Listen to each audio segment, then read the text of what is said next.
lagi kondisinya gak dikasih harta. Tapi Allah kasih sayang Allah. Allah kasih perhatian Allah. Allah bikin dia jadi preferred hamba. Jadi VIP. Dia mungkin gak punya harta. Tapi ketika dia butuh ada aja.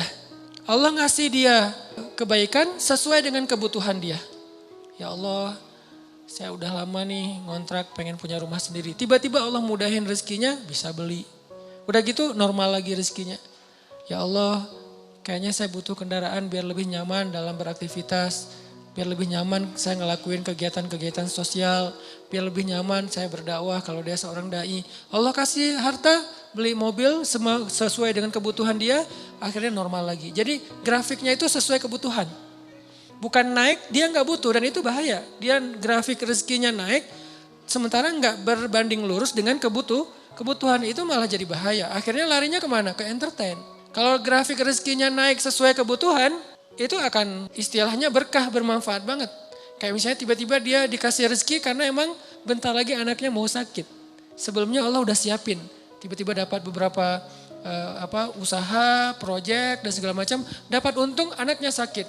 Jangan langsung suudzon sama Allah. Kayaknya nggak bisa nih saya dapat uang sedikit langsung dikasih ujian. Bukan, Allah kasih rezeki itu karena Allah udah tahu anak kita mau sakit. Disiapin dulu, jangan dibalik. Giliran saya ada rezeki sakit, inilah itulah segala macam. Kayak nggak bisa aja saya pegang duit. Bukan, kebalik. Kalau Allah nggak takdirkan anaknya sakit, mungkin nggak ada rezeki sebelumnya. Jadi Allah siapin dia biar dia nggak panik. Karena Allah tahu batas kuota iman dia tuh Allah tahu. Ada orang yang imannya dikasih ujian dulu baru dikasih pertolongan. Ada yang Allah imannya dikasih pertolongan dulu baru dikasih ujian. Kan beda-beda nih. Nah kita nggak tahu, kadang kita ngerasain disiapin dulu sama Allah baru dikasih ujian. Kadang-kadang juga dikasih ujian dulu baru dikasih pertolongan. Kadang-kadang nggak dikasih ujian aja ngeluh. Nah ini lebih parah lagi nih. Nah kadang kondisinya kayak tadi, kita disiapin dulu sama Allah, dimudahin dulu urusan-urusan kita, dilancarkan dulu rezeki kita, baru dikasih ujian. Kenapa kok tetap dikasih ujian? Karena Allah pengen ngelihat kita masih believe gak sama Allah, masih keep the faith gak, masih berdoa gak kepada Allah walaupun rezeki kita udah cukup nih untuk ngatasin masalah kita. Akhirnya kita pakai rezeki itu dan Allah pengen nguji juga kira-kira kita berat gak nih dengan ujian itu ketika Allah sudah memberi kita rezeki. Dapat uang misalnya baru kemarin ada proyek gitu dapat 100 juta. Udah gitu terjadi musibah, anak sakit, habis setengahnya 50 juta. Kita ngeluh. Aduh, kalau saya nggak ada masalah pasti saya masih utuh nih 100 juta. Enggak, justru Allah Subhanahu Wa Taala ngasih kita bonus 50 juta, gara-gara Allah pengen ngasih kita ujian. Kalau nggak ada ujian mungkin 50 juta, 100 juta sama sekali nggak ada, nol.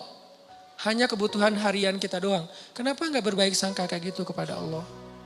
Sama kayak tadi, misalnya saya pernah mobil saya keserempet. Orangnya zalim, marah duluan, dia curi start.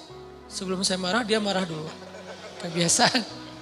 Kalau kita kan sebelum orang marah, kita minta maaf duluan ya. Kita baik-baikan duluan, kita ketawa duluan biar nyaman nih ngomong komunikasinya. Dia enggak, dia marah duluan. Akhirnya karena dia marah duluan, dia kayak punya bargaining gitu. Akhirnya saya terpaksa bayar 1,5 juta. Gak lama seminggu kemudian saya dapat 15 juta dari sebuah usaha. Waktu itu saya masih punya beberapa usaha.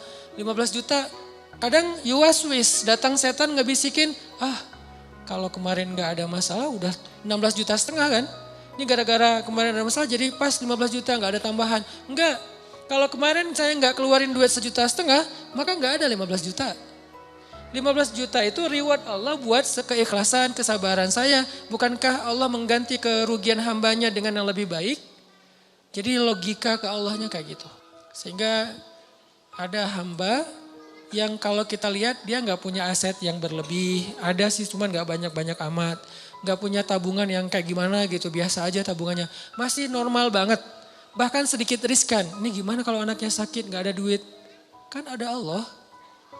Ini bukan kata-kata pasrah ya, ini kata-kata tawakal. Beda pasrah sama tawakal. Pasrah gak berikhtiar. Tawakal tetap ikhtiar, tapi ikhtiar itu tangan. Hatinya bergantung kepada Allah. Jangan sampai hati bergantung ke tangan. Jadi kalau tangan gak megang duit, hati resah. Harusnya tangan mah megang duit, megang emas, megang perak, megang apa aja. Itu gak ngaruh ke hati orang, hatinya gantungnya ke Allah. Bukankah di antara arti ikhlas itu adalah tidak ada bedanya antara emas dengan batu? Di mata orang yang beriman tidak ada bedanya emas dengan batu. Sama di mata dia. Gak membuat dia lebih bahagia gara-gara dia pegang emas. Gak membuat dia berkeluh kesah gara-gara dia megang batu. Biasa aja. Dia manfaatkan emas, dia syukuri, dia sedekah, dia pakai untuk fasilitas dirinya. Dia berikan hak-hak orang yang ada di dalamnya. Kalau dia megang batu ya sudah dia bersabar. Jadi gak ngaruh buat dia. Karena hatinya di langit bukan di bumi. Cuman tubuhnya yang di bumi. Karena kita kan terdiri dari dua elemen ya. Ada roh, ada jasad. Roh kita berasal dari langit. Jasad kita berasal dari bumi, diciptakan dari tanah, itu jasad. Tapi roh itu tiupan Allah. Sehingga harus kembali kepada fitrah masing-masing. Roh itu adanya hati, maka hati kita harus selalu terikat dengan langit. Walaupun realitasnya tubuh kita tetap berada dan berpijak di bumi. Jangan sampai hati ikut-ikutan berpijak di bumi. Inilah yang jadi bahaya. Ketika hati kita udah berpijak di bumi, saat itu kita keluh kesah, saat itu kita kurang bersyukur, saat itu kita jadi banyak masalah. Jadi ada kayak keresahan gitu, oh dia asetnya pas-pasan, tabungannya sedikit, kalau anaknya sakit gimana? Kalau dia ada masalah nanti gimana? Dia pakai apa? Dia asuransi nggak ikut segala macam. Ini kalimat-kalimat orang yang mungkin masih lebih percaya kepada fasilitas harta daripada hubungan dengan Allah. Ini saya lagi ngomongin hati ya, tidak ngomongin bab ikhtiar.